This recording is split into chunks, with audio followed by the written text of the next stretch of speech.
আমরা আজকে একটা বাচ্চার রোগের হিস্ট্রি এবং রোগের বর্ণনাগুলো বলবো এবং তার সমস্যাগুলো নিয়ে আলাপ করব।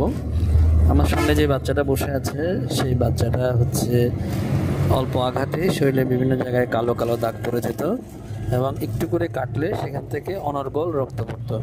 সহজে রক্ত বন্ধ হতো না এবং এমনও হতো যে আঘাত পাওয়ার পরে 4 দিন 5 দিন পর্যন্ত অল্প অল্প করে সবসময় সেই কাটা অংশ থেকে রক্ত যেত। সহজে কাটলে রক্ত বন্ধ হতো না, এই সমস্যা নিয়ে আসছে।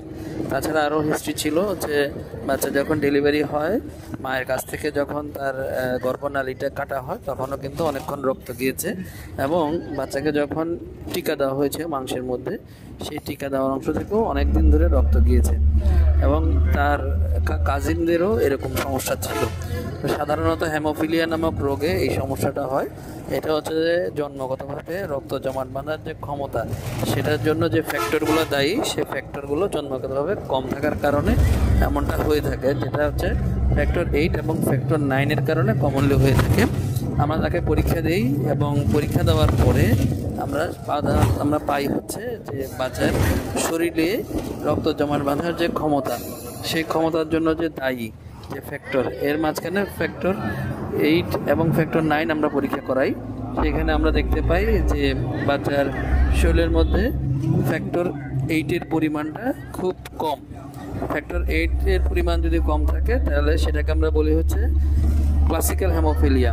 তো এই রোগী ক্লাসিক্যাল হেমোফিলিয়া নামক রোগে আক্রান্ত অথবা হেমোফিলিয়া এ রোগে আক্রান্ত।